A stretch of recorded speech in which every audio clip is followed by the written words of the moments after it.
Olá, amigos! Bem-vindos ao nosso encontro com Joana através do livro Momentos de Saúde. Hoje nós estamos no capítulo 9, que se chama Perante a Consciência.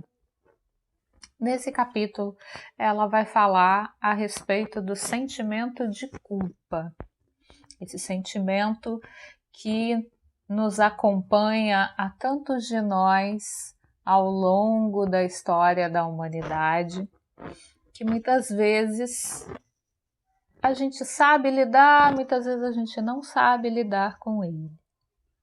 Tanto é um assunto intrincado, um assunto tão sério, que Joana fala sobre esse sentimento de culpa ao longo de toda a sua obra. Nós temos aí vários textos em vários livros em que ela vai, ao longo dos anos em que ela foi escrevendo na psicografia de Edivaldo, ela vai tratando desse sentimento. Hoje a gente está usando como base esse texto do Momentos de Saúde e também o texto Culpa e Consciência, que é o capítulo 6 do livro Momentos de Consciência. Por que eu estou usando esses dois livros, né? Além do Momentos de Saúde e Momentos de Consciência? Porque eles dois estão juntinhos ali na série psicológica de Joana. Joana tem uma série chamada Momentos, que são outros 9 livros, cada um com uma temática. E tem esses dois momentos, o de saúde e o de consciência, que estão inseridos na série psicológica. Logo ali no início da série psicológica, eles são seguidinhos alguns dos primeiros livros. Ela nos traz, no momento de saúde, logo no início, que entre os flagelos íntimos do ser humano, o sentimento de culpa, a consciência de culpa, é um dos mais destacados, é o que mais aparece. E que essa consciência de culpa, esse sentimento, traz a irrupção de conflitos que enlouquece. E ela vai trazer, ao longo da sua obra, o quanto a culpa está na base de muitos conflitos emocionais, de muitas doenças ou transtornos psíquicos que muitas vezes a gente vivencia. A depressão, a esquizofrenia, uma série de transtornos que a medicina terrena, humana, fica tentando tratar com medicações que atenuam, aliviam, são úteis, em muitos casos são necessários para lidar com essas enfermidades, mas que não atingem o início, né? Ficam atacando os efeitos, que é o que lhe é possível fazer, mas a causa muitas vezes está lá num sentimento de culpa, que pode ser consciente.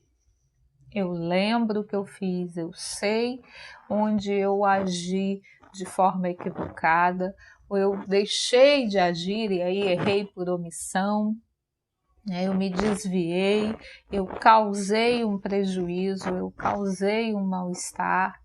Nesta vida eu lembro, eu sei do meu erro. Ou podem ser inconscientes. Eu não tenho isso claro na minha consciência, não está aqui no momento em que eu estou desperta, ativa, eu não tenho essa lembrança, eu não tenho essa consciência, mas eu tenho o sentimento de culpa. Eu posso trazer isso de erros, de delitos, geralmente de coisas nas quais eu falhei, eu atuei de uma forma indevida e escapei da justiça terrena. Eu saio ilesa de uma situação em que cabia um reajuste, em que cabia um acerto ali nas leis humanas e principalmente na lei natural, na lei divina, que está lá impregnada dentro da gente. Onde está escrita a lei divina? Dentro de ti, na consciência que todos nós trazemos. Então, quando eu escapo a uma correção, a um acerto daquilo que eu precisava corrigir, isso fica lá, impregnado na minha memória. E se transforma se eu não conseguir trabalhar, se eu não conseguir liberar esse sentimento, se transforma na culpa. E a culpa é esse miasma, esse nó na alma que vai nos corroendo, que vai nos destruindo até que a gente consiga trabalhar. Joana fala nesses 2 textos e também em outros o quanto esse sentimento precisa ser liberado. Eu preciso me livrar do sentimento de culpa, porque ele em si não tem nenhuma utilidade. Ao contrário, ele é um mecanismo perverso de automutilação. Sou eu atacando a mim mesma incessantemente. E muitas das vezes nós somos os nossos piores obsessores. Nós nem precisamos de obsessor encarnado ou desencarnado, desafeto, para nos espetar com alguma informação, com alguma fala, com alguma ação. Nós mesmos vamos lá e nos sabotamos, né? O velho mecanismo de autossabotagem. Freud traz lá um texto sobre aqueles que fracassam por um sentimento de culpa. A pessoa nem sabe por quê, mas ela batalha na vida para conseguir algo, mas aí quando tá para conseguir, ou ali, sabe, tá nos milímetros finais de uma corrida, de uma maratona, ele se sabota, ele se impede de adquirir aquela conquista, aquele triunfo, aquele lugar que trabalhou por merecer, aquela relação que batalhou por conquistar, e ele se retira daquela conquista por um sentimento interno de culpa. Freud não sabia das vidas passadas, ele não chegou até lá, né? Podia ter chegado, mas não chegou. Então, ele volta até início da vida, primeira infância, até mesmo na gestação. A gente pode ter, e quase com certeza podemos afirmar que nós temos questões do início dessa nossa encarnação, a nossa infância, a nossa relação com os nossos pais, com os nossos familiares, né, que também vão gerando aí esses sentimentos de culpa que vão ficando ocultos na nossa consciência, mas que estão lá nos envenenando, né? O mecanismo de culpa, ele vai como um rolo compressor, sempre exigindo mais. Daí não adianta a gente se manter nele, porque ele não vai nos levar à solução. A cada vez que a gente relembra o fato, que a gente se culpa dele, que a gente fica, puxa, mas eu devia ter feito tal coisa, eu devia ter falado tal coisa, eu não podia ter feito tal coisa, e fica ali maquinando, remoendo, igual os animais que regurgitam, sabe, vaca, boi, eles comem o capim, deixam meio paradinho no meio do caminho, dali a pouco eles trazem aquilo de volta, mastigam, e assim ficam nesse exercício. Já se pegou fazendo esse exercício de regurgitar o capim de algo que você se arrepende e não sair disso? Faz bem? Resolve o problema? Te traz uma nova luz do que fazer? Não, né? Só te machuca, só te tira a energia, né? E Joana nos traz que ficar nesses pensamentos, que são um hábito, a gente se acostuma a ficar ali em looping, presos nesses pensamentos que nos são familiares, esses pensamentos negativos, esses pensamentos punitivos meramente, eles já são familiares, a gente já está acostumado com eles, né? Porque a gente está aprendendo a ser espírito mais equilibrado. Então, o que a gente tem de hábitos para trás são menos equilibrados do que os hábitos que nós estamos adquirindo daqui para frente, né? A gente no máximo estaciona, a gente não volta para trás, mas a gente pode sentar no meio-fio do caminho da vida e ficar ali, ao invés de caminhar para frente, sentado, chorando o passado.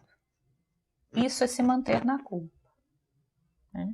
E aí, esses pensamentos recorrentes, eles minam o nosso entusiasmo, eles minam a nossa energia nas ações edificantes.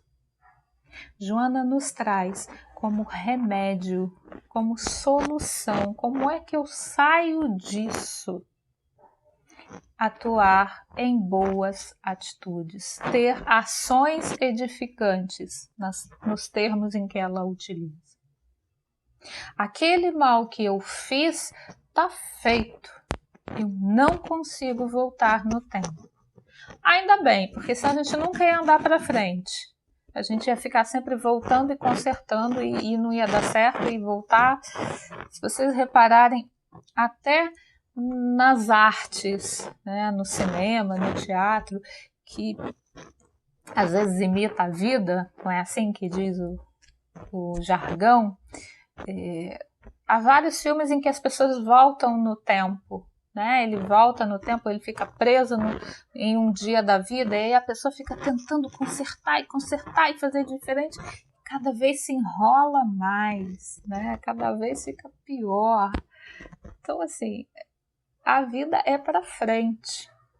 Então, aquilo que eu fiz já foi, já se quebrou, né?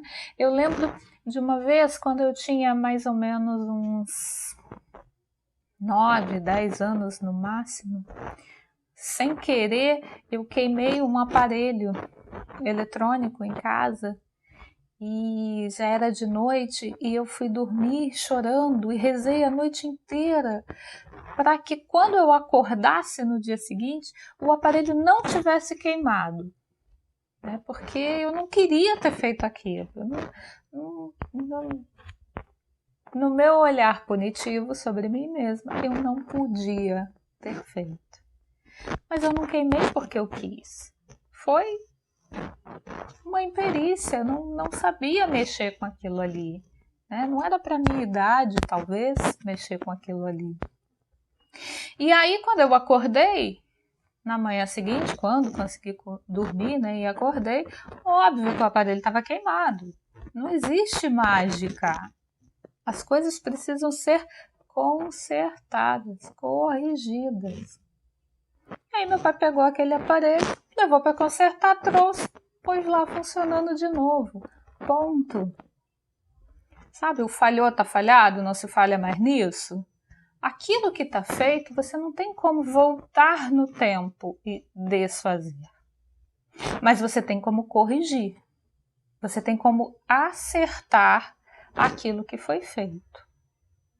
Ah, mas com aquela pessoa com quem eu errei, eu não tenho mais como acertar. Aquela pessoa já morreu, aquela pessoa já saiu da minha vida, ou já estou muitos anos mais velho, já não tenho mais como reparar um erro que eu fiz lá na juventude, na adolescência, ou mesmo na infância.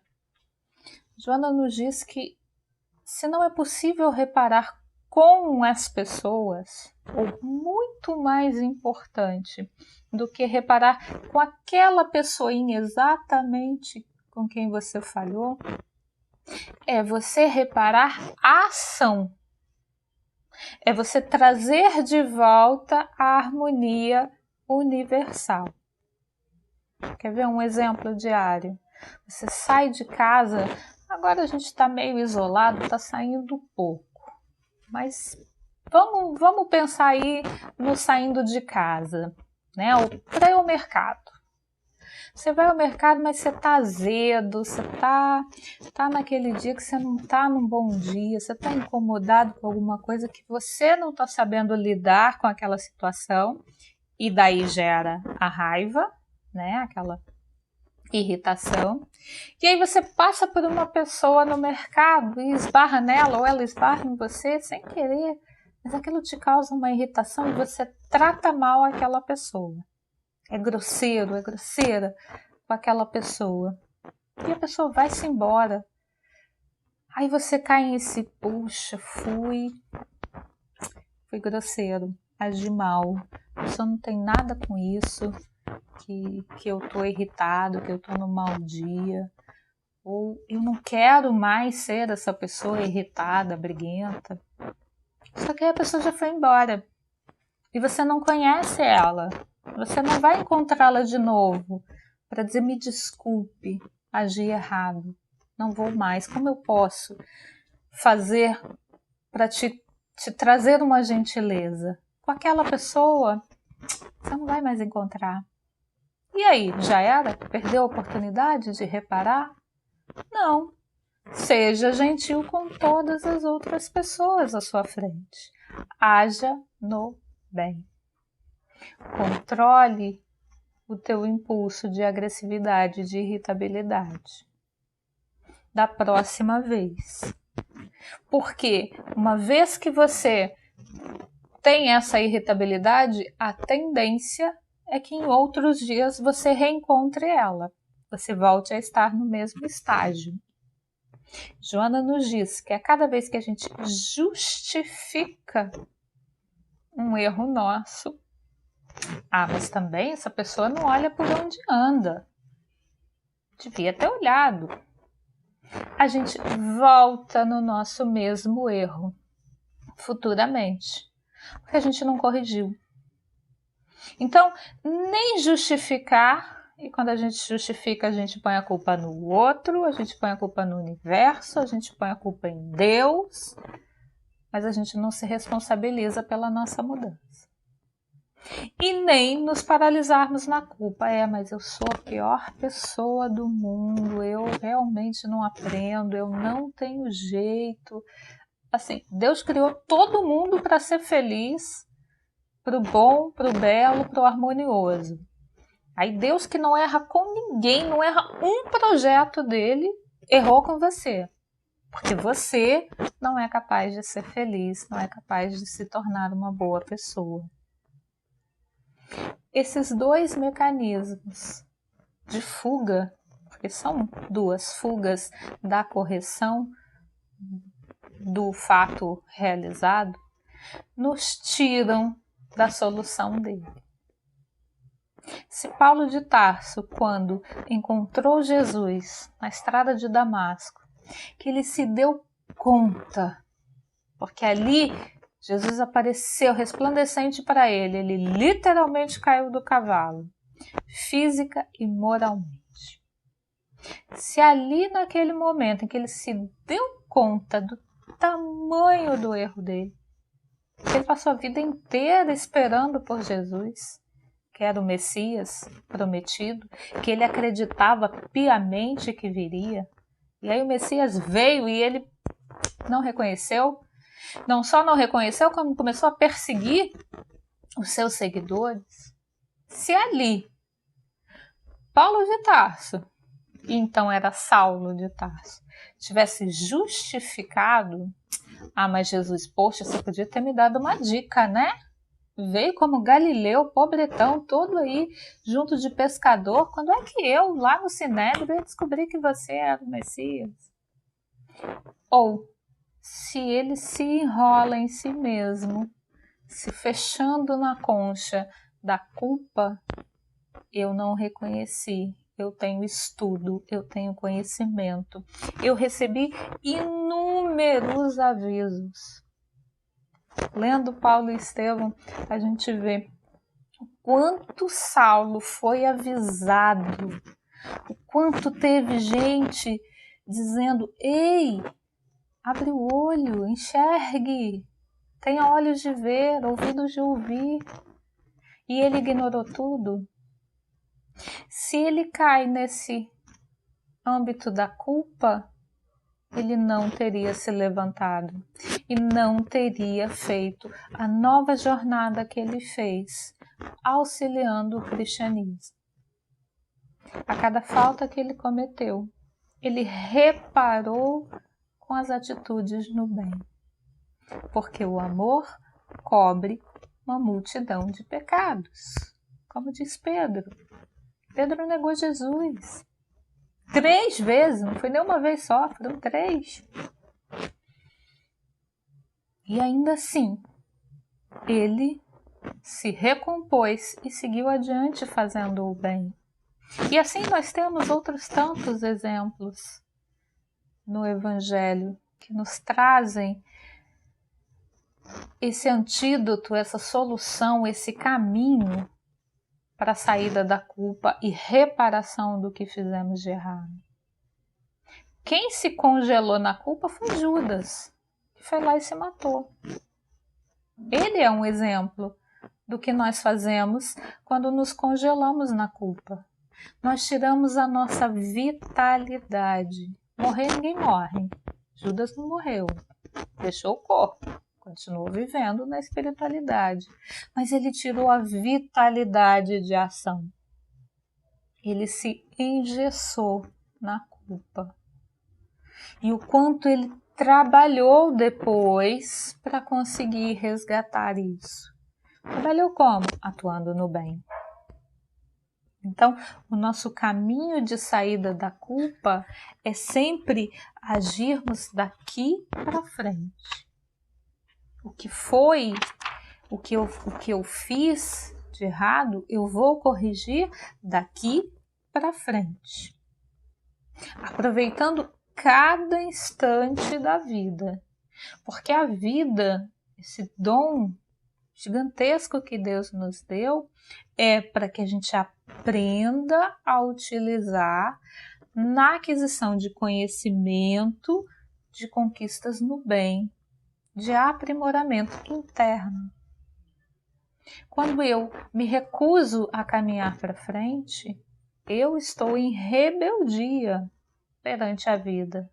Eu estou negando a minha oportunidade de me libertar daquilo que eu fui. Ah, mas isso é da noite para o dia? Isso é mágica? Decidi que não tenho mais culpa, pronto, amanhã sou outra pessoa? Não. Joana nos fala que um caráter essencial à mudança é a perseverança. Paulo de Tarso precisou passar 3 anos no deserto, trabalhando com seu tear. Outros tantos anos, humildemente, entre os cristãos, que ainda nem eram chamados de cristãos, eram aqueles da casa do caminho, até ele receber a primeira missão dele, a primeira tarefa, que seria sair propagando o cristianismo e arrecadando a sustentabilidade para a casa do caminho de Pedro. Foram anos. Paulo passou 30 anos perseverando no bem, atuando, até ele chegar ao ponto de não mais fazer o mal que ele não queria fazer, e sim de estar em comunhão com o Cristo. É o bom combate que ele nos convida, é o bom combate que Jesus nos convida, é o bom combate que a vida nos convida. Eu não preciso ser cristã para me dar essa chance de seguir a minha vida adiante. Eu preciso ter a certeza de que é caminhando para frente, atuando no bem, que eu vou desfazer o que eu fiz de mal ou o que eu deixei de fazer de bem lá atrás.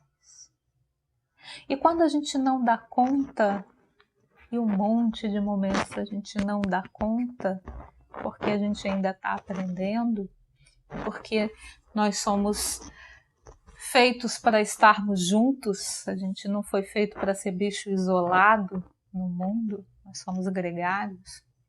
Quando você não estiver dando conta desse sentimento de culpa que tanto te fere como um cravo incrustado no seu coração, na sua alma, nos seus pensamentos, recorra à oração, peça ajuda.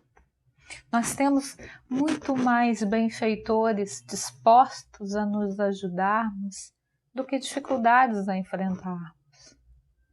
Muitas vezes a gente cristaliza olhando as dificuldades, a gente olha para as dores, a gente olha para o desafio que está aqui presente agora na nossa vida e diz: não dou conta, não tem solução. Não há como sair disso, por mais que eu tente. É um muro alto demais e eu estou tentando escalar sozinho e eu não estou conseguindo. Muitos de nós passamos por isso. Aliás, todos nós passamos por isso em algum momento da vida. E se esse é o momento em que você está passando por esse muro tão alto à tua frente que você não consegue escalar, utilize o recurso da oração, para que a consciência divina, através dos seus benfeitores, possam te auxiliar.